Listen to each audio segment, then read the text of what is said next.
But first of all, we're going to International Quilters Day. We caught up with the Southland crew. How do they make those quilts? What keeps them going through those hours of work? Let's check it out. Well, it's that time of the year when we all need that extra blanket on the bed, and they tell me this could be the place to come and find it. Let's find out. How are you, ladies? Fine, thank you. You've picked a great time of year to have a quilters competition, didn't you? We have, yes. Tell me about these quilts. Well, we're all meeting here today. It's the International Quilting Day. Who started that? American people have started that, so we're hoping to make it an annual event. Why are you following the Yanks? We thought it would be good advertising, probably, for the club. Yeah, perhaps get people interested in the club and what we're doing. Oh, we had a block of the month day at our club, and everybody donated a block. They had a different centre, and I'm using the same fabrics for each of the star points. Well, I drew the pattern up myself, but it is a traditional block called Judy's Star. Yeah. The next stage is cutting out the squares into triangles and sewing them together. Well, I'm sew the triangles into a block, and the blocks, there's 23 blocks in the quilt, and then they'll be all sewn together. Then they'll be sandwiched. You'll have a backing, a bat, and then the quilt on top, and then it'll be hand quilted. Does that mean threaded through? Yeah, stitch by stitch by stitch. Yeah. And how long will that take? Oh, well, it could take a few months. Might take even longer. Great. You have your backing, which you stretch out, then your wadding, which is dacron or wool, whichever you require and prefer to work with. The top, which you have completed beforehand to that stage, then you stretch the backing out, lay the wadding on, put the top on, and start pinning it or tacking it from the centre outwards. What do you mean this is a mystery quilt? Right, well, a mystery quilt is a quilt where you don't actually know what you're doing when you start. We're given a set of what we have to buy, what fabrics we have to bring, and that's usually darks, lights, and in this case we had to have a light accent and a bright accent. And then you're told each month, you're given a set of instructions what to do. The first month we had to cut squares and cut them in half. Then the next month it would perhaps be cut the corner off, and then put these little accents onto the corners. And everyone got the same instructions? Everyone gets the same set of instructions, but because we're all using our own fabrics, they all turn out differently.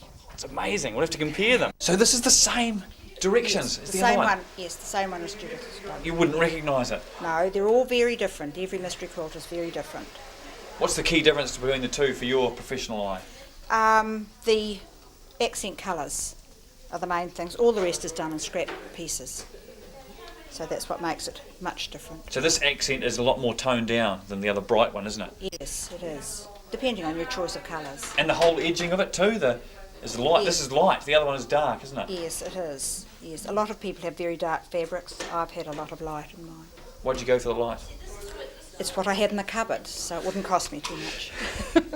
I was going to have a calico and changed my mind and had the red, and it's much nicer, much brighter.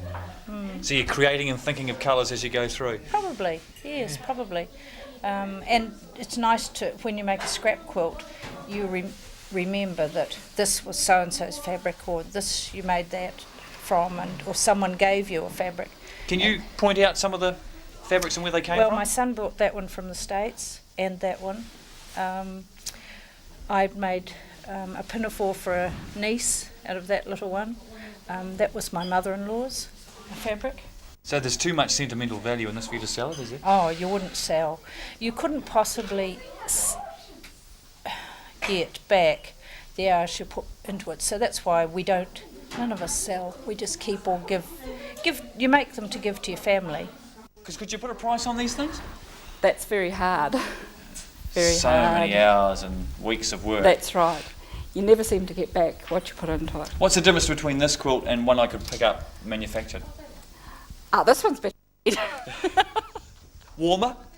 Probably. We can see a central theme here that would be good on the bed. Yeah, the stars and moon theme was what I wanted central in the quilt. So I just utilised it in each centre or somewhere in the pattern as a central theme. It's just broken it up into hundreds of different patterns. This is what you classify as what they call a sampler quilt, so it's different blocks, 12-inch blocks of different techniques of sewing that you can do, different forms. These quilt things are really growing on me. This is apparently his grandmother's flower garden. What else have we got? Fun quilt. Oh, I like it. Look at those good colours. Isn't it wonderful? Christmas. Oh, a bit of Christmas. Oh, good night's sleep. Oh, great, thank you. And a bit of country. Country, we can't leave out the country here in Southend. And a sewing box. A sewing box, all right, okay. And Oh. someone at sea. And that's going to be the club raffle, they tell me, so here's your chance to win it. I'm going to keep nice and warm this winter, that's for sure. Oh, I'm losing it. The Southend Quilters and Patchwork Club, and a great sort there, and really artistic. I really like those patchworks. How did you find them, Mike? Yeah, not too bad, yes.